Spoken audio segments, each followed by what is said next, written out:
Welcome, welcome, welcome. Peace, peace, peace, balance, and blessings. Love, light, and life. We're here. We made it to another Sunday. We made it through the week. We made it to the beginning of a new week. We made it to the beginning of a new strong. We've made it. And we are here. And we should celebrate. I love to celebrate. I love to celebrate every moment. And I'm very excited and very happy to share this very moment with you, with whomever is here, to listen, to hold space, just to be still. As usual, I'd like to start off with a prayer. Almighty Mother, Father, Creator of the heavens and of the earth, we thank you. We thank you for love, light, and life. We thank you for peace, balance, and blessings. We thank you for healing. We thank you for our health. We thank you for being whole and complete. We thank you for giving us everything we need and so much of what we want. We thank you for always supporting, caring, loving, fulfilling, providing. We thank you, Almighty Creator, just for the essence of the breath. We thank you for living within us. We thank you for living without us. We thank you for living amongst us. We thank you for reflecting back to us exactly who we are and reminding us of exactly why we are here. We are so grateful, Almighty Creator. We are so grateful. We live in gratefulness. We live in joy. Even in the tough times and the tribulations, we forego questions like why. We just say thank you. We say thank you because we understand that hard times are a part of life. Hard times are what builds strong spirit and strong minds. And hard times can sometimes be exactly what you need to get you right back up on your feet and motivate you and push you into your greatness. We accept it all and we love it all, and we understand that as a human being, meaning as a flesh being, having a spiritual experience, having a human experience, as a spiritual being, having a human experience, let's get it together, Black. As a spiritual being, having a human experience, that we are here to experience it all. All this we pray in your most precious and divine name. Tua Ntr.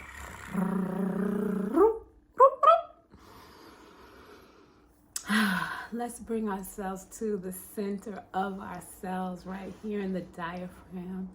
Let's bring ourselves to stillness and to quiet now. As we spoke about before, prayers are usually words that we speak to God, and we recently started our meditation journey, and meditation is when we allow spirit to speak to us, is when we work with our mind and our ego and our bodies to be still enough, not necessarily physically still, but to be still in our spirit and still in our mind enough to shed the weight of our thoughts, to shed the weight of the world, to shed whatever it is that may be pulling you to a place that is not allowing you to experience your full self, that is not allowing you to experience the fullness of your spirit. So we'll take a few deep breaths before we get into this talk. Take a few deep breaths, just a few. If you will, please breathe with me. Breathe in and breathe out. We're going in through the nose and out through the mouth.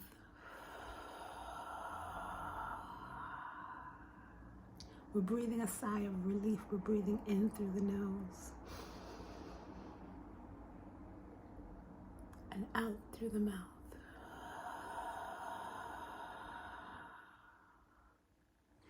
Now breathe a loud sigh. Breathe in through the nose. sigh it out. Release it all. Release whatever it is that are scrunching your shoulders up. Release whatever it is that is giving you heartburn. Release whatever it is that has you holding your stomach or holding your heart or holding your chest or holding your diaphragm. Take a deep breath in. Hold it at the top. And let it out through your nose. Hold it. Breathing into the diaphragm. Breathing deep. Breathing. Holding at the top. And letting it out through your nose. Now we'll breathe normally, but we'll just sit here in silence and allow our thoughts to melt away.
When you feel ready, bring yourself back to the consciousness of right now, to the consciousness of this moment. Bring yourself back. Start to wiggle your toes. Start to wiggle your fingers. Slowly open your eyes. Allow the light to come in a little bit at the time.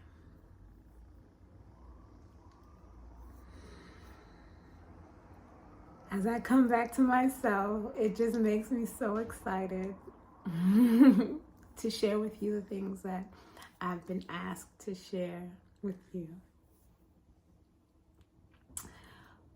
Please note that I am human. And there are times where I speak faster than my mind, or my mind goes faster than I can speak. And the other way around, my mind goes faster than I can speak. And sometimes I learn as I'm sharing, because the messages that I share are for me, just as much for me as they are for anyone else who comes across this video, for anyone else who I share it with. All these messages that I share are messages that the Creator gives to me to learn from. But every single time that I receive a message, I'm asked very clearly in my spirit, I'm asked to share it. And although I'm not as disciplined as I feel I should be, I do my best to share every Sunday. And there are 2 messages that I want to share. And the first one is a message of clarification, because in an earlier video, I talked about purpose, and I talked about us all having a purpose, and I talked about how important it is to find our purpose and to walk that path. And then later on, I shared that your purpose is sometimes confused with your passion, and that we all have the same purpose, and that is to live this experience of being human and to feel it and to walk on the path to our most divine self. And that is most definitely everyone's purpose. Yet we all are born with specific talents, and some of us are given passions. And these talents and passions are what drive us, and we use them as fuel to walk on our path to find our most divine self. We use them as fuel. Some of us are given the talent of organization. Some of us are given the talent of working with our hands. Some of us are given the talent of being able to sing. Some of us are given the talent of being able to sing, but not the passion to sing.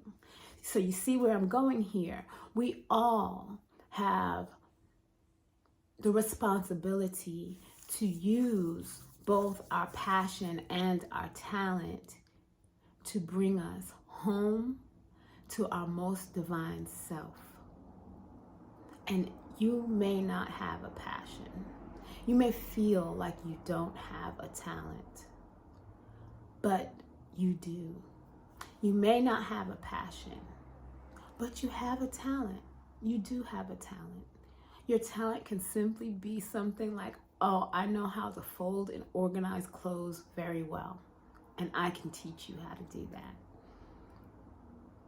Walking on your path, using your talents, fueled by your passion, are all composites of a whole person becoming the most divine self, revealing their most divine self, shedding the self of the world, getting off of the hamster wheel, asking yourself those questions. What am I attaching myself to that I do not need? What am I asking for that I do not need? What is my ego telling me that I lack, that I don't need? We all have a talent. Some of us have a passion. Sometimes our passion and our talent don't necessarily coincide. They don't necessarily blend together or play well. They don't have to. You just use them for you. You use them for your own evolution. And just being you and just living is a service to those around you. Being a bright and shining star is a service to those who see your light. And sometimes you may become intimately involved with some people, whether it be because you decide to teach your talent or you decide to use your passion to the benefit of someone else or some group of people. That's a choice. And it's a lovely and beautiful, honorable choice that I hope many of us make, to consciously use our talents and our passions to benefit others in a palpable and tangible way beyond ourselves. It's beautiful. If you do not choose to do that, that's okay. You are just as beautiful, and you are still walking your path. Very important for me to clarify that.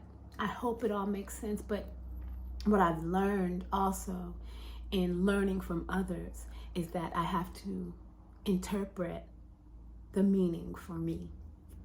Their message is their message. What that message means for me is for me to determine. So I pray that you can take this, hold it in your hand, look at it, dissect it, pull it apart, and apply the parts to you that you need to apply for you, the parts that are here for you, and you can leave the other parts. Leave them be. Maybe share the whole with someone else so they can take the parts, and the parts that they take may be different parts than what you take. It's all gravy. It's all good. It's all beautiful. It's all life. It's all magical. And the second message that I'm here, that I had to come share with you today. Oh, this one's a doozy. This one's a good one. It's juicy, y'all. This has been a recurring message for me. It keeps coming back to me. I not witness, but I've seen some relationships fall apart recently, and I in some cases it was a long time coming. In other cases it was kind of a shock. But being my big old age, it's like, what's happening? Like this relationship has been going on for so long. Like why now, right? And what I got from what was sent to me through, I was watching Amanda Seales, and she said to me, well, not to me, but to me, yeah. Not to me, but to me. She said that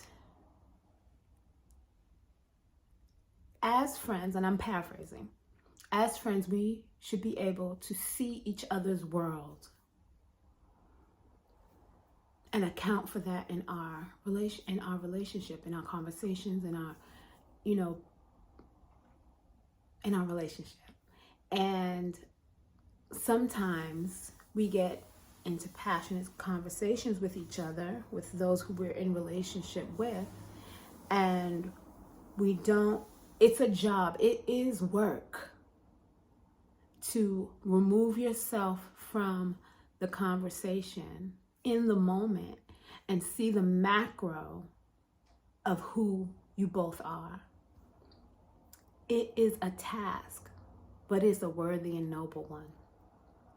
What Amanda Seales said was, if your friend can't see your world, is she truly your friend? She basically said, that's basically what she said, was, if your friends can't see your world, if they can't see the world that you live in, sorry, I was kind of playing with my little propagations here.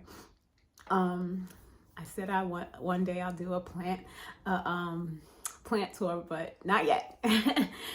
What she said was, if your friends can't see your world, are they truly your friends? Or if they don't desire or try to see your world.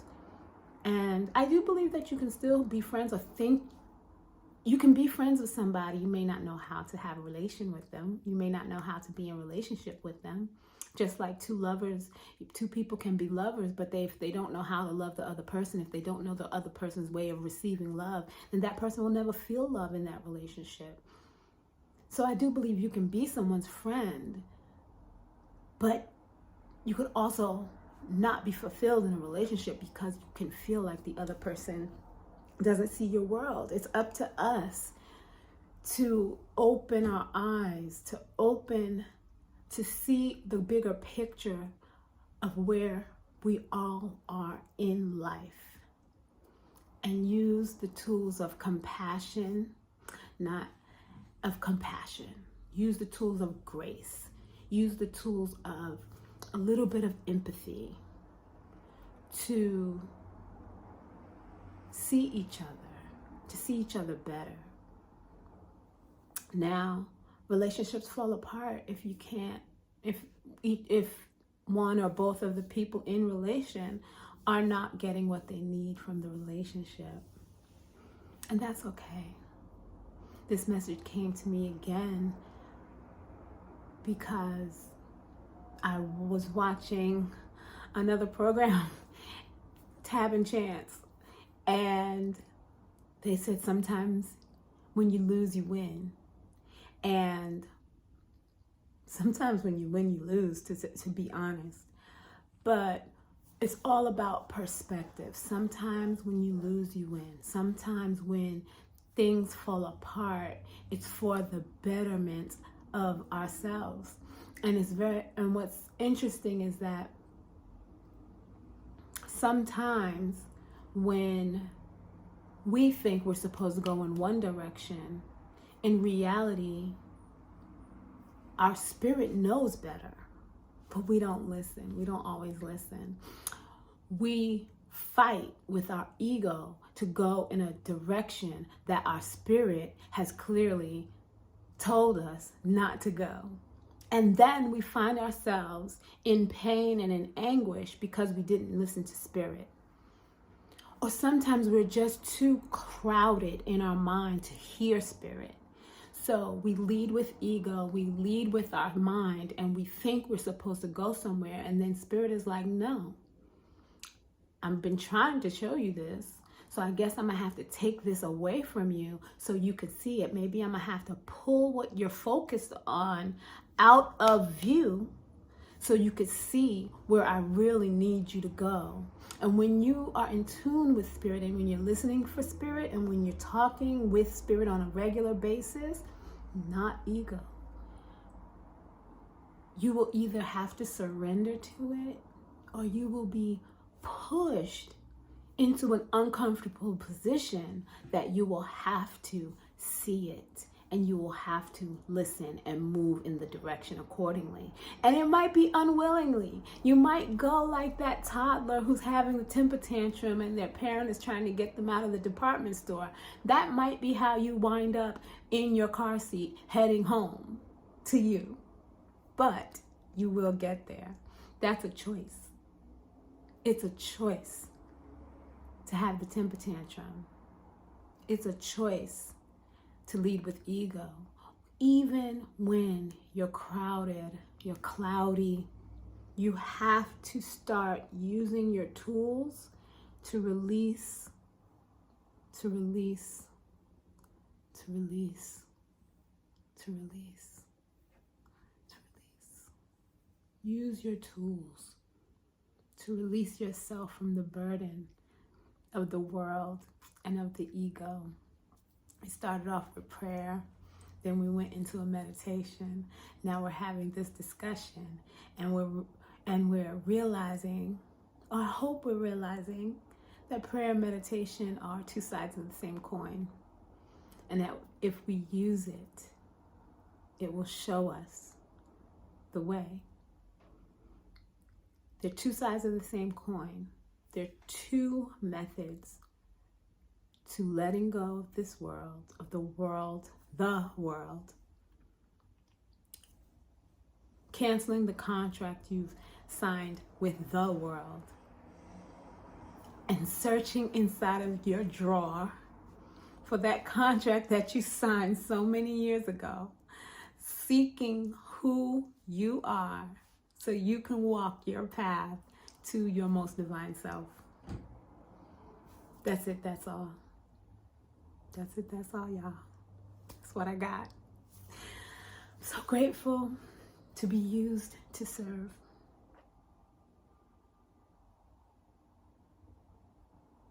And I thank you, and I love you. And I pray that you come back next week.